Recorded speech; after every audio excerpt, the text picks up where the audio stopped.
guys, how are you all doing? What's up? So this is me Priyal from Study Vibration, and in today's video we will be talking about the Mughal Empire. Okay, so one of you suggested us to use purple color, so this purple I'm gonna use. Actually this is not looking like purple, so I'm gonna use this one, which gives a little shadings, or this would also look a little, sorry, this would also look a little good, so I'm gonna take this only. So this is the part number 3,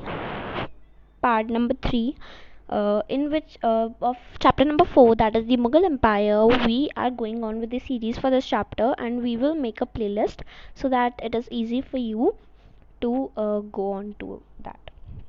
Okay, so we already had a talk about who were Mughals and okay, Mughal military campaigns, and we also had to talk about all the efficient Mughal emperors.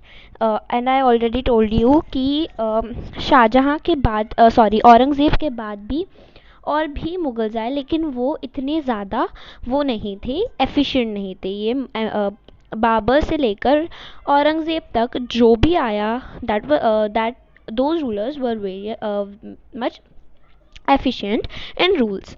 Okay, तो आज हम बात करने वाले हैं, in today's video we will be talking about Mughal traditions of succession. In this video, in this like part, हम दो topics पढ़ेंगे आज, Mughal relationship with other rulers also. तो इस पार्ट में बेसिकली हम दो टर्म्स को पढ़ने वाले हैं। ये like Mughal traditions of successions में हम दो चीज़ों को दो लाइक टर्म्स को पढ़ने वाले हैं। So let's see what are those terms. तो वो दो टर्म्स, चलो एक एक से पढ़ते जाते हैं, लेकिन पहले मैं आपको वो दो टर्म से इंट्रोड्यूस करा देती हूँ। जो फर्स्ट टर्म है वो है प्रेमोजेनेचर। सेकंड, ये जो वर्ड लिखा है प्रेमोजेनेचर, ये है हमारा फर्स्ट टर्म। और सेकंड टर्म है कोपार्सनरी। इसे कॉम्पार्सनरी ये नहीं बोलते, इसे कोपार्सनरी बोलते हैं। ठीक है, तो ये दोनों टर्म्स हम पढ़ने वाले हैं। तो the Mughals do not believe in the rule of primogeniture where the eldest son inherited his father's estate. इस लाइन का क्या मतलब हुआ? ये थोड़ी सी एनहेंस्ड वर्ड्स में लाइन लिखी हुई है, तो इस इधर तक एस्टेट तक क्या मतलब हुआ? तो यहाँ तक बेसिकली ऐसा बोल रहे हैं कि जो मुगल्स हैं, हम मुगल्स के बारे में पढ़ रहे हैं, मुगल्स ट्रेडिशंस ऑफ सक्सेशंस के बारे में पढ़ रहे हैं, तो इसमें जो मुगल्स हैं वो प्रेमोजेनेचर वाला ये जो एक लॉ है, ये रूल है, उसे फॉलो नहीं करते थे।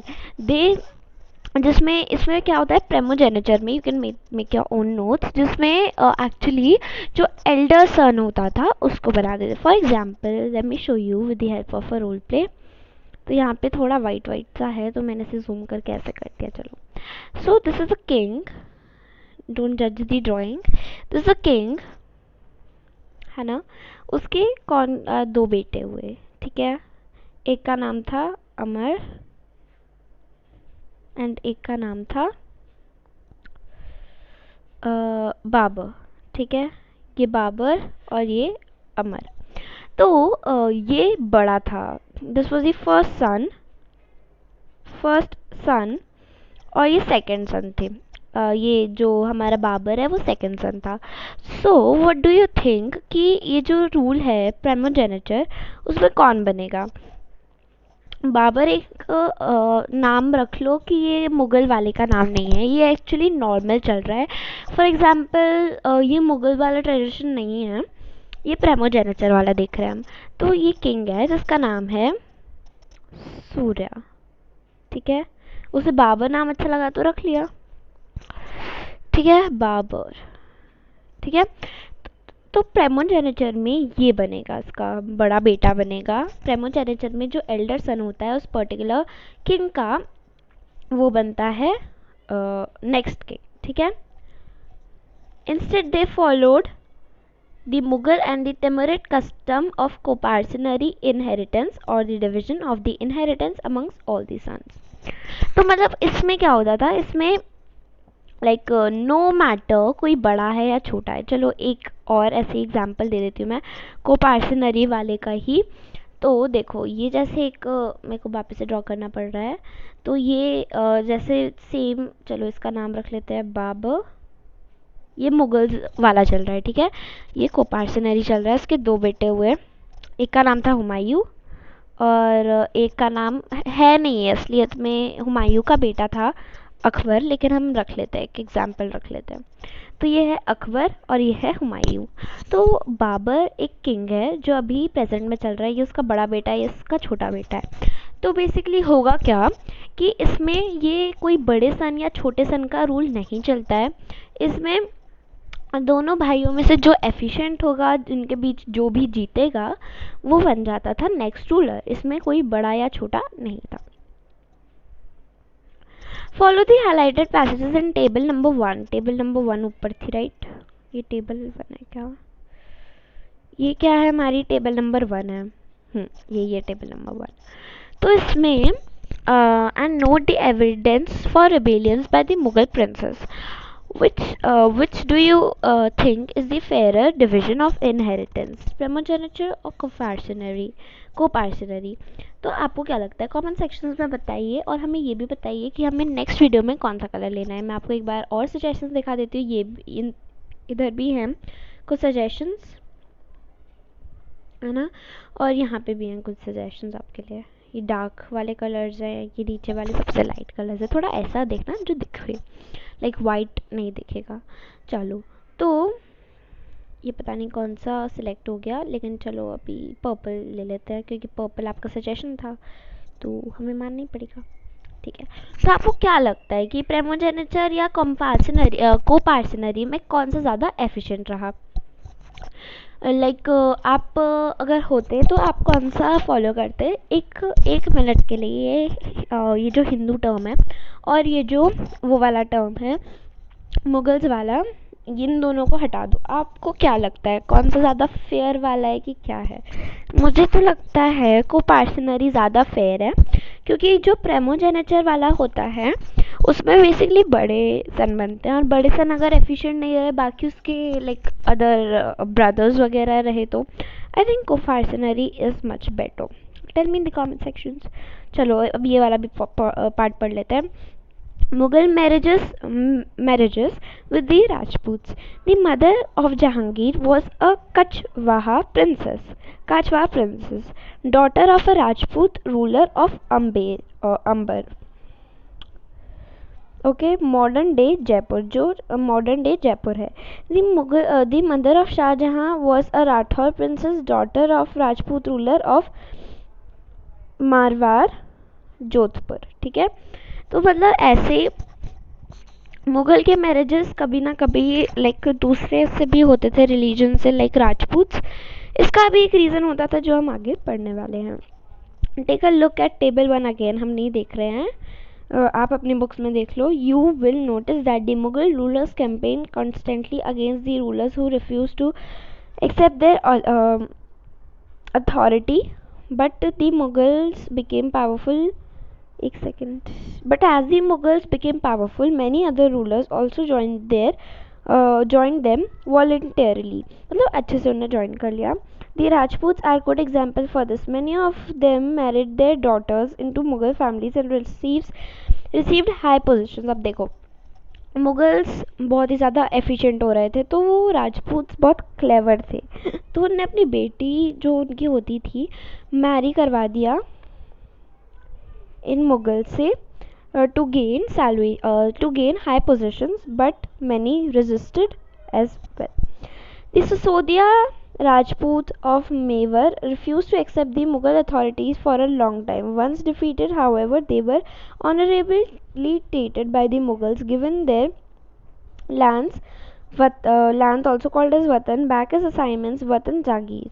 The careful balance between defeating, देखो इसका कोई मतलब नहीं है, मैं आपको इसका ये बताती हूँ कि ये ऐसा क्यों करते थे, इनको डर नहीं लगता था क्या? अब देखो, एक है रूलर, चलो ड्राइंग तो बहुत ख़राब है, तो एक्चुअली जो मुगल्स होते थे वो अपना वो लोग लाइक कॉन्स्टेंटली अलग अलग डिस्ट्रिक्ट्स को वो करना चाहते थे, तो अब सीज करना चाहते थे। तो बहुत सारे ऐसे रूलर लाइक राजपूत चाहते थे हाई पोजीशंस गेन करना, ठीक है। और वो अपनी बेटियों से इसलिए ऐसे करवा रहे थे क्योंकि उनको हाई पोजीशन भी मिल जाएगी और मुगल्स उन पे वो भी नहीं करेंगे, हमला नहीं करेंगे, क्योंकि they would not do like, है ना। अब है मनसबदार्स और जागीर, तो हमने ये दोनों पार्ट ले लिए हैं। अब अगर आप चाहते हो कि हम कुछ वापस से एक्सप्लेन करें तो यू कैन टेल। और एक बच्चा कोई है वो मैंने वो दे दूँगी शाउट आउट। तो वो बोल रहा था कि तिमुरिद का थोड़ा वो दो लाइक एनहांस करो उसको, तो मैं थोड़ा एनहांस कर देती हूँ उसको, ठीक है। 2 टॉपिक्स 10 मिनट में हो गए, चलो। तो ऑन दी अदर देखो, पहले तो एक बार इसको वापस से देख लेते हैं। पहले तो उनकी मदर की साइड से जो मुगल्स थे वो कौन थे, दी डिसेंडेंसेस ऑफ गेंगिस खान, जो 1227 में डाई हुआ था। और एक और गेंगिस खान कौन था, एक मुगल रूलर था जो उसने बहुत सारे पार्ट्स ऑफ चाइना और सेंट्रल एशिया में भी रूल किया था। अब उनके फादर की साइड से वो कौन थे, दी सक्सेसर्स ऑफ तिमुरिद। तो ये शायद यहाँ पे दिया है, हाँ। They were proud of their Timurid ancestry, not least of because their great ancestor has captured Delhi in 1398. इसका थोड़ा सा पार्ट शायद यहाँ पे भी दिया है, हाँ। फ्रॉम द फादर की साइड से वो सक्सेसर्स काय के थे, तिमुरिद के थे, जो 1404 में डाई हुआ था। क्योंकि इसने बहुत सारी प्लेसेस को सीज किया था, जैसे Iran, Iraq, modern day Turkey, और इनफैक्ट 1398 राइट, 1398 में दिल्ली को भी कैप्चर कर लिया था, ठीक है। और ये सेलिब्रेट करते थे their genealogy pictorially, each ruling getting a picture made of Timurid and himself, एक तिमुरिद की पिक्चर और उनके खुद की पिक्चर। तो मतलब वो बहुत ही ज़्यादा प्राउड थे क्योंकि बहुत सारे दिल्ली को भी कैप्चर कर लिया था उनके एंसेस्टर ने, तो इसलिए वो बहुत हैप्पी थे। तो आपको आई होप समझ में आ गया है, अगर नहीं तो प्लीज़ बता देना। ऑल्सो कमेंट अगर आपको इसमें कोई डाउट रहा हो, मैंने शायद अच्छे से एक्सप्लेन ना किया हो। अगर आपको कोई फिर भी डाउट रह जाता है और प्राइमोजेनेटर और को पार्सनरी में कोई डाउट हो, सो यू कैन टेल।